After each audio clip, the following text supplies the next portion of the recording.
Salut tout le monde, moi c'est Lodi, bienvenue sur ma chaîne. Alors aujourd'hui, je vais vous expliquer pourquoi je ne veux pas faire ma vie en France.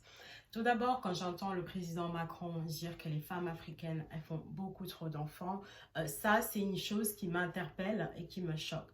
Je ne comprends pas pourquoi un président qui n'est pas du tout sur le continent africain, mais un président qui est hors du continent africain, c'est-à-dire le président français, qui ose dire que les femmes africaines, elles font beaucoup trop d'enfants. Qu'est-ce que ça veut dire?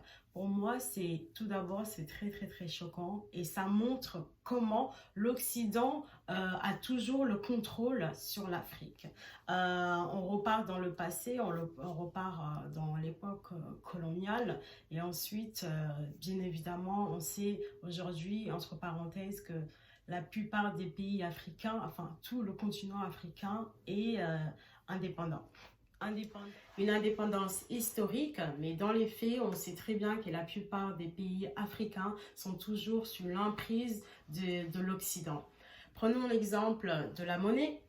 Aujourd'hui, plus de 14 pays de l'Afrique subsaharienne, notamment la Guinée, le Sénégal, le Burkina Faso, le Cameroun et bien d'autres pays utilisent toujours le franc CFA, qui est une monnaie coloniale qui est fabriquée hors du continent africain, qui est fabriquée en Europe, ensuite qu'on exporte en Afrique pour que les Africains puissent l'utiliser. On sait aussi qu'il y a énormément de multinationales qui sont basées sur le continent africain depuis des millénaires, bien avant les indépendances, qui sont là à puiser toutes les ressources naturelles dont les Africains n'ont pas encore la technologie juste à l'heure d'aujourd'hui pour en extraire eux-mêmes les profits. Les profits. Malheureusement, dû au retard accumulé depuis plus de 400 ans avec toutes ces histoires de colonisation, d'esclavage et bien d'autres choses que vous connaissez, des guerres, des déstabilisations politiques. Aujourd'hui, je pense qu'avec cette bombe que le président Macron a voulu lâcher aux Français, aux Européens, ce n'est pas du tout la question de la démographie en Afrique et du nombre d'enfants que les femmes africaines font. Je pense que ce qui inquiète les Français et ce qui inquiète les Européens, c'est le nombre de personnes qui va y avoir en Afrique d'ici 30 ans, d'ici 40 ans. C'est-à-dire qu'en fait, en 2016, la population africaine, elle était à 1,2 milliard. Et en 2100, la population qui vit sur le continent africain va passer de 4,4 milliards de personnes. À l'heure d'aujourd'hui, en 2020, il y a énormément de personnes sur le continent africain qui essaient d'immigrer en Europe. On sait malheureusement toutes ces tragédies qui se trouvent dans la Méditerranée, pardon, toutes ces personnes malheureusement qui risquent leur vie en dépourvu de tout, qui essaient de traverser la frontière entre l'Afrique et l'Occident pour avoir une meilleure vie parce que dans leur pays, dans ce continent, malheureusement, avec toutes les déstabilisations qu'on reçoit depuis des millénaires, même après l'esclavage et les indépendances qu'ils ont été données, malheureusement, on subit toujours des déstabilisations dues à l'extérieur. Je ne dis pas que tout le problème du continent africain vient du fait des déstabilisations qui sont de l'extérieur, mais elles ont un rôle quand même, un rôle des plus importantes là-dedans. Donc, le président Macron a voulu alerter la population française par rapport à ça, et je pense qu'il l'a fait quand même d'une manière qui n'était pas très... qui n'était pas très subtil. On sait que c'est un homme intelligent, que c'est un homme cultivé, mais le problème avec tous ces hommes politiques, notamment les présidents, les ministres et tout ce qui en suit, ce sont des personnes très intelligentes, mais ce sont aussi des personnes qui savent comment manipuler la population, comment manipuler les médias. De toute façon, ils marchent ensemble. Les médias, la politique, la télé, tout ça, c'est le même noyau, c'est la même famille. Donc, on manipule la population française, une population moyenne, des gens qui ne sont pas forcément au courant du passé de leur propre pays, de leur propre nation, des gens qui ne sont pas forcément au courant de l'autre qui peut être le voisin, l'ami, qui en ont rien à cirer, parce qu'eux-mêmes, des fois, ils connaissent même pas leur propre histoire. Eux-mêmes, des fois, il y a des personnes qui savent même pas que la France a colonisé tant. La France, elle n'a pas colonisé que les pays d'Afrique de l'Ouest, etc. Elle a aussi colonisé pas mal d'autres pays. Elle a colonisé des îles, l'Algérie, le Maroc, tout ça, on connaît. Enfin, on connaît, c'est pas tout le monde qui connaît. Donc, il y a cette manipulation des médias, il y a cette manipulation du gouvernement français, toujours à dire des choses négatives sur les Africains et sur le continent africain. On parle toujours de pauvreté, on parle toujours de guerre, on parle toujours de pays africains à qui on doit aider, comme s'ils le faisaient de toute bonne foi. Tout ça, c'est un jeu, c'est jamais gratuit et c'est jamais... il y a toujours quelque chose en contrepartie. Donc, on revient au fait que le président Macron a tenu. Tout ça est dû au fait qu'ils sont complètement en panique de ce qui va se passer dans 40 ans si la population en Afrique, sur le continent africain, continue à s'agrandir comme ça.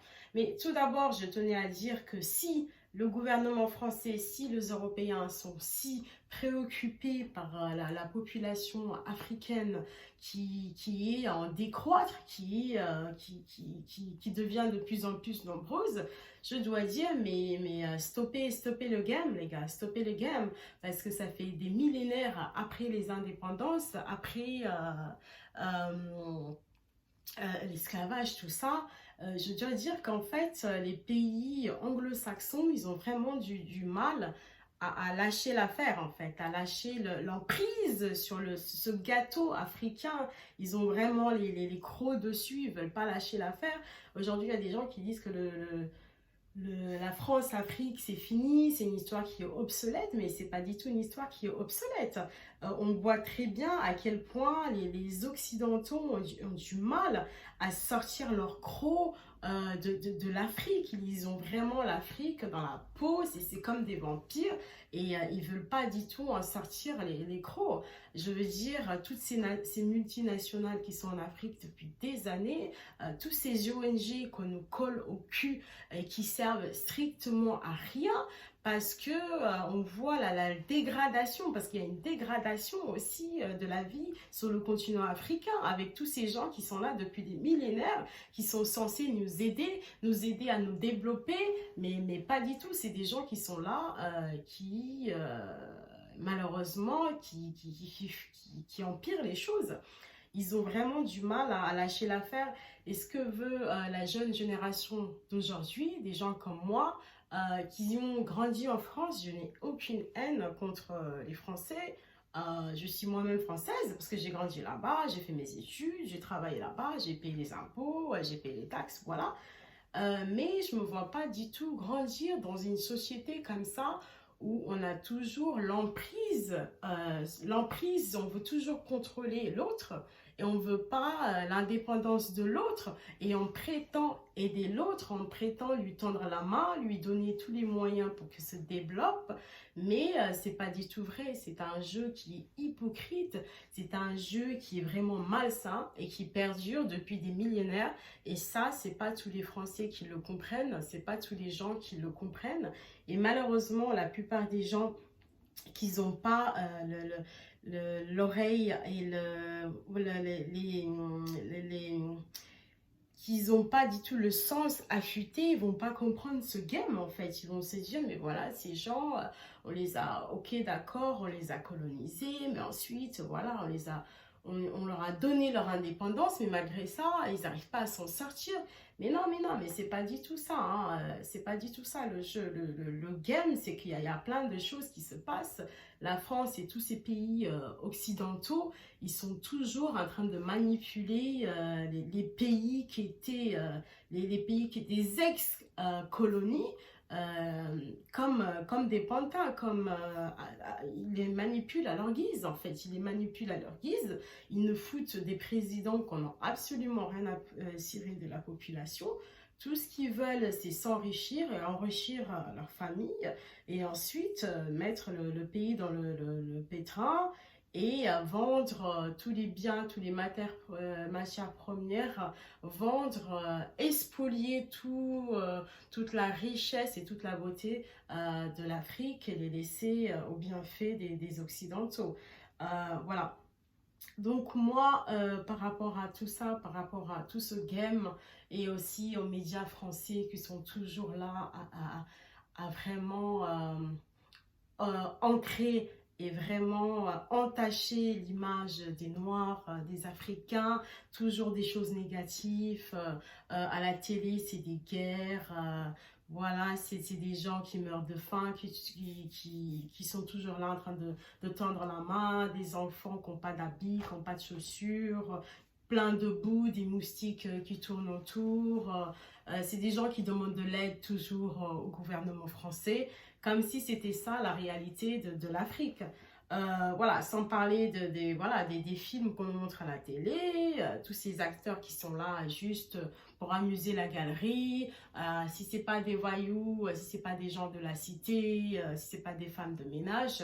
Enfin bon, voilà, moi la France, c'est la politique française, moi j'en peux plus quoi, j'en peux plus.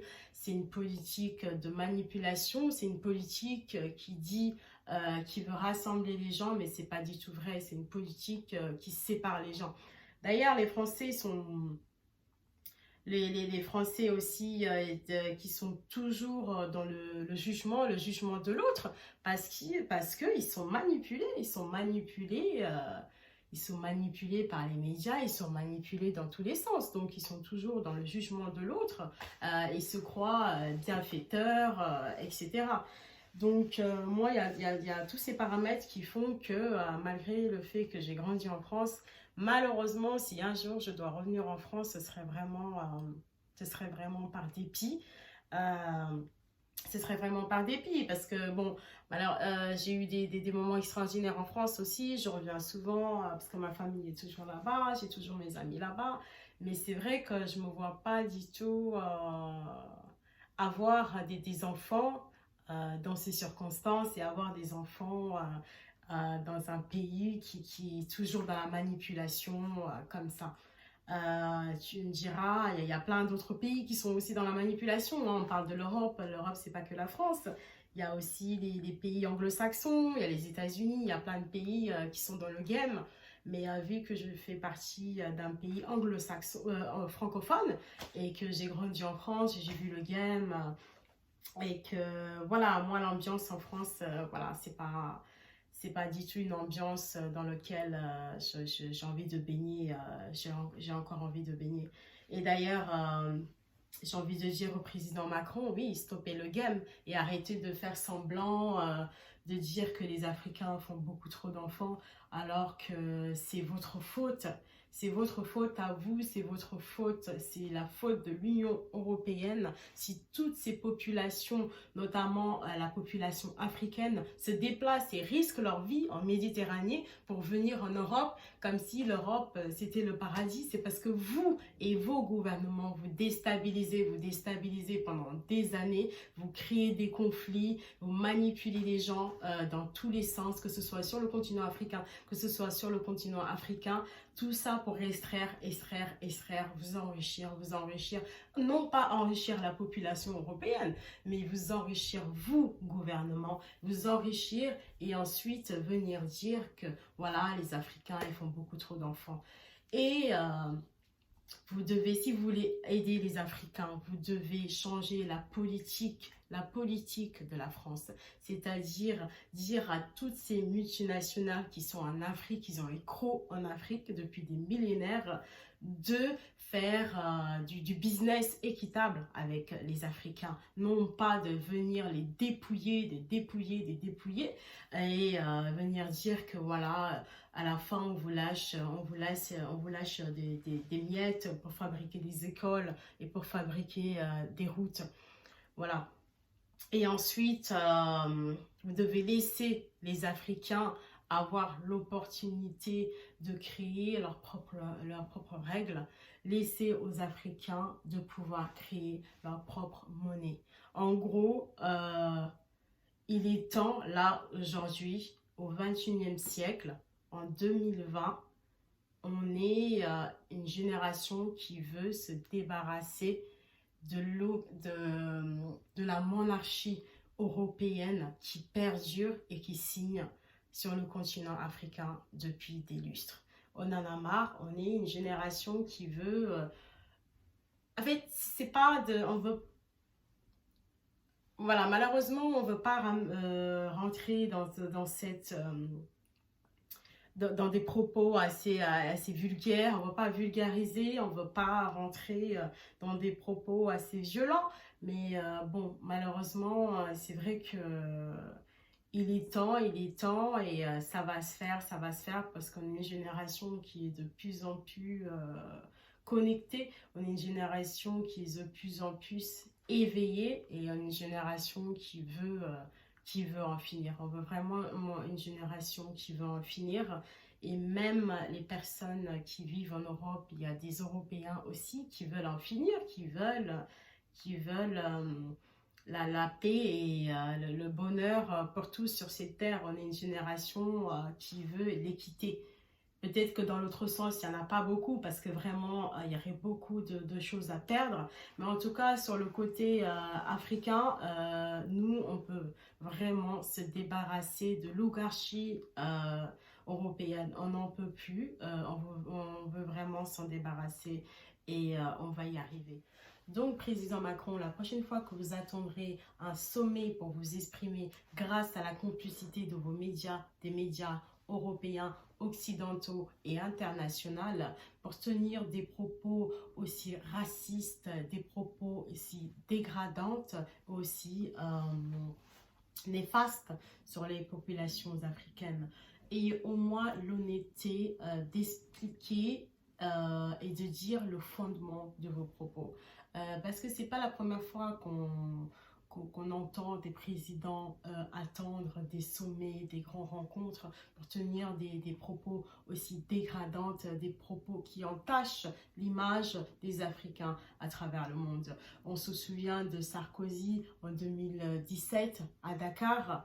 On se souvient du président Chirac en 1991 avec le bruit et des odeurs. On se souvient de ce grand designer Guerlain à la télé qui lâche sa bombe, ses propos houleuses et néfastes sur, je dirais même pas les propos aussi dégradants. Ils attendent toujours d'être exposés médiatiquement pour lâcher des calomnies, des absurdités sur les Noirs et les Africains à travers le monde. Par la complicité des médias, alors on parle de dérapage politique, de dérapage médiatique. C'est pas du tout des dérapages, ce sont des choses qui sont calculées et qui sont mises en place et qui font croire aux personnes, à la population, que ce sont des dérapages. Ce ne sont plus des dérapages, puisque ce sont des choses qui se font ouvertement et qui sont devenues tout à fait acceptables dans les yeux et dans les oreilles de tout le monde, puisque c'est tellement permissif maintenant, on peut tenir des propos racistes à la télé, étant homme politique, femme d'affaires, designer, et personne n'est choqué. Donc, oui, moi, des discours comme ça, on en entend depuis des lustres, et ça, c'est des choses qui passent plus. Vous me direz, ça peut ne pas passer partout, Mais en France, c'est vrai que c'est des dérapages qui sont quand même devenus normales, qui sont banalisés dans la société française. Dans d'autres pays, des propos comme ça, c'est inadmissible. On a des communautés qui se soulèvent, notamment aux États-Unis, et qui descendent dans la rue, qui manifestent parce qu'ils ont un pouvoir économique, ils se sont battus pour avoir un pouvoir économique, c'est-à-dire ils ont une voix. Mais en Europe, malheureusement, on n'est pas assez organisé, donc pas assez organisé, pas assez solidaire, pas encore notamment. Donc, certaines personnes peuvent se permettre de tenir des discours comme ça parce que personne n'ira tirer le signal d'alarme. On a des gens qui sont choqués, évidemment, mais bon, personne ne fait rien. On peut se permettre de tenir des discours comme ça, notamment que sur la communauté noire. Si on parle d'autres communautés, alors là, oh my God, on va en entendre parler pendant 360 jours si on tient des propos aussi dégradants et racistes sur d'autres communautés. Mais sur la population noire, c'est tout à fait normal. On peut déverser sa haine, on peut dire ce que l'on pense normalement, ouvertement, à la télé, comme ça, et ça passe aux yeux dépourvu de tout le monde. Tout le monde s'en fout. Donc moi, faire ma vie dans une société comme ça, c'est vrai que ça a toujours été non merci quoi. J'ai toujours plaisir à revenir en France, toujours plaisir à voir mes parents, mes amis comme je vous l'ai dit, mais malheureusement j'ai pas du tout envie de faire ma vie en France quoi, c'est juste pour ça. Et à l'heure d'aujourd'hui j'ai des amis qui ne comprennent pas du tout pourquoi j'ai quitté depuis 2 ans et demi, je suis toujours à la recherche de moi-même peut-être, je suis Forrest Gump. Mais voilà, la France, c'est vrai que pour toutes ces raisons, moi, j'ai pas du tout envie de revenir en France. Après, voilà, ce que moi, en tant que diaspora, même si je vis plus en France, mais je fais toujours partie de la diaspora africaine, parce que je vis à l'extérieur du continent africain. Moi, mon but, mon projet, ce serait de repartir en Afrique un jour. Ça va se faire petit à petit, j'espère. Et d'ouvrir un business en Afrique, de participer à l'économie africaine, à aider au développement du continent, même si ça sera vraiment... ça va se faire, ça sera vraiment une toute petite partie du puzzle, mais en tout cas, ça c'est le but, ça c'est le rêve, c'est la chose que je désire le plus et c'est la chose à laquelle je travaille. J'en suis pas encore là, mais ça c'est mon but, ça c'est le but ultime de ma vie, ça a toujours été quelque chose d'assez profond en moi, donc voilà les raisons pourquoi je n'ai pas envie de faire ma vie en France. Mais je dis pas que la France c'est un mauvais pays, que les gens sont pas sympas, qu'ils sont toujours dans le jugement, tout ça. J'ai passé des très belles années, j'ai eu une très belle éducation. Voilà, la France m'a beaucoup apporté, m'a apporté, mais aussi elle me le devait. Elle me le devait. Pour moi, c'est quelque chose qu'elle me doit. Parce que, bon, malheureusement, la France, c'est l'un des pays qui a participé au déstabilisement de l'Afrique. Donc, aujourd'hui, c'est comme un devoir quelque part d'élever quelques enfants issus du continent africain. Pour moi, c'est ça. Pour d'autres personnes, ce serait peut-être pas logique, mais pour moi, c'est tout à fait logique. J'ai même pas à dire merci, hein. Je suis désolée pour ça. Je dis juste que c'est un beau pays qui m'a bien apporté, mais si voilà, il n'y avait pas eu tout ce passé houleux, franchement, je vous dis, il n'y aura pas du tout, il y aurait très peu de chances que des pays comme la France aient autant d'immigrés sur son sol. Donc voilà, les faits du passé expliquent le présent. Donc voilà, moi je tenais juste à ouvrir ces parenthèses. Et si vous n'êtes pas obligé d'être d'accord avec tout ce que j'ai dit, j'ai juste partagé mon expérience. Peut-être qu'il y a quelques personnes qui m'écoutent, qui a peut-être une similitude par rapport à ce que je viens de dire. Et peut-être que vous avez aussi d'autres expériences, des expériences tout à fait différentes, qui ne sont pas du tout en rapport avec la France ou l'Europe. Lâchez-moi ça dans les commentaires. Dites-moi ce que vous en pensez, tous les propos que j'ai tenus. retenu. Dites-moi sur quel point vous avez été d'accord, sur quel point vous n'avez pas été d'accord, sur quel point j'aurais pu éclaircir un petit peu plus. Et dites-moi si le discours que j'ai tenu est vraiment est fondé sur quelque chose et aide à la compréhension de quelque chose.